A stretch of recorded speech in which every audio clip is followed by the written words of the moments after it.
Welcome to Business Review, a daily program that delves into the latest and most significant economic stories. From stock markets to currency news, Business Review covers the most up-to-date developments in the global finance.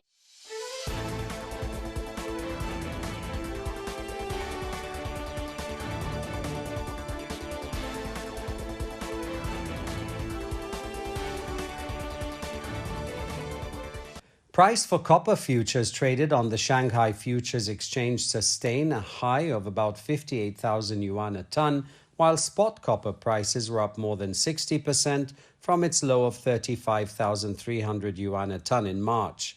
He Haoping, a manager at a copper processing plant in East China's Zhejiang province, says prices have skyrocketed for the industrial metal due to demand in home appliances and construction materials. Meanwhile, analysts say copper output reduction in South America is also responsible for the increase in prices.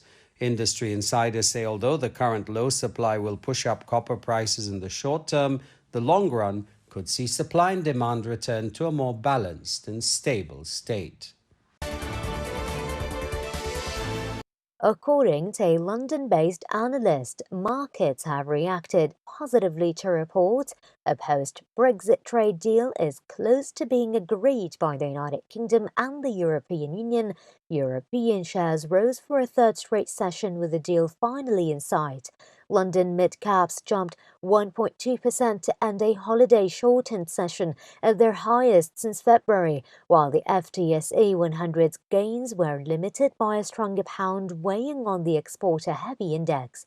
David Maiden of financial services company CMC Markets said the pound was just short of a 2.5-year high against the US dollar. However, Maiden said the positive reaction would likely have been sharper had the news of a potential deal not broken, with market activity much lower during the holiday period. Maiden suggested Britain could see an influx of investment in 2021 as funds may have been withheld as long as uncertainty of a no-deal scenario continued. China's manufacturing sector has seen increased exports to the member states of the Association of Southeast Asian Nations in recent years as bilateral trade ties continue to grow. The pandemic has failed to deter Chinese manufacturers from expanding their presence in the ASEAN market, with many shifting online to promote and sell their products. The machinery manufacturer based in South China's Guangxi Zhuang Autonomous Region has rolled out various innovative loaders, rollers, and excavators. In the first 3 quarters of 2020, its revenue jumped 18.9%, and its shipments to overseas markets exceeded 100,000 units. That's according to the company. Guangxi Lanxiong Intelligent Technology Company, which makes mobile phones for China, says their sale to some Asian nations has rebounded from the initial impact of COVID-19. The firm has exported worth 3.9 billion yuan so far this year, an increase of 30% from earlier in the year. Meanwhile, the Regional Comprehensive Economic Partnership, the RCEP agreement signed last month, is expected to provide another boost to regional trade and investment and help global economic recovery. Austria's ski resorts cautiously opened their ski lifts for the holiday season, despite a third lockdown being introduced. Semmering, about 90 kilometers southwest of Vienna, is a favorite among skiers from the Austrian capital and enjoyed a decent trade on the first day of opening, although the slopes were mostly covered with day trippers who have to wear FFP2 particle filtering masks inside lifts and observe a 1-meter social distance. But restaurants and ski huts remain closed until January 7th, denying visitors their traditional holiday season gatherings.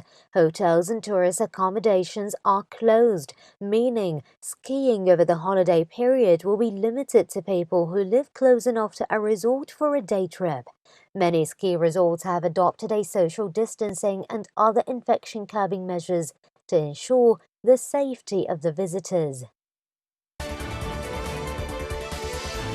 Hao Peng, director of the State-Owned Asset Supervision and Administration Commission of the State Council of China said that the total assets of China's centrally administered state-owned enterprises, also known as SOEs, will reach 69 trillion yuan by the end of the year.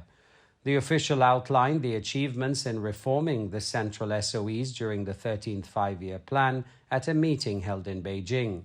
He said by the end of this year, the total assets of central SOEs will be about 69 trillion. That's about 45% up from the end of the 12th five-year plan period.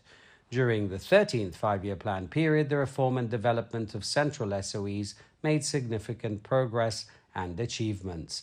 The operating revenue, net profit, and labor productivity of these enterprises grew at an average annual rate of 5.6%, 8.9%, and 7.8% respectively. Based on 2020 framework, the main operating goals of the SOEs in 2021 will be the overall labor productivity index to form an indicator system that comprises 2 profits and 4 ratios to realize high-quality development. The Bolivian government announced on December 24th the discovery of 1 trillion cubic feet of natural gas reserves to be exploited starting in 2021. The new Bayacobo Sur X1 reservoir located in the Key Deep Hendy field of the southern department of Chuquisaca is run by the Spanish company Repsol with participation from Shell and PAE. The drilling of the well began on October of 2019 with an investment of about $74 million and reached more than 5,000 meters in depth. According to official data, Bolivia has 10.7 trillion cubic feet of gas reserves that guarantees supply to the domestic market and its export commitments to Argentina and Brazil. The longest seabed subway tunnel in East China's city of Qingdao opened to traffic on Thursday. The 5.4-kilometer tunnel between the stations of Dayang and Guindao North is part of Subway Line 8 in the city. The eastern side tunnel was dug by the slurry shield method, while the western side by mining, according to chief engineer of the project with the China Railway Group. It took 2 years and 7 months to complete the tunnel, which is a record for similar subway projects in China.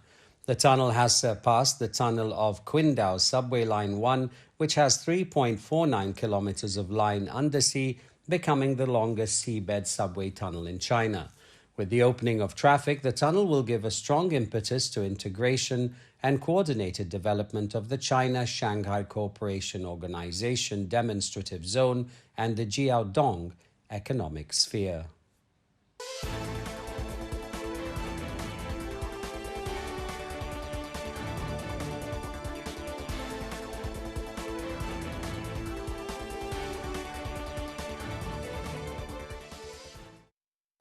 This has been Business Review, your daily source for the most critical financial stories. Tune in next time for the latest financial news impacting the world economy.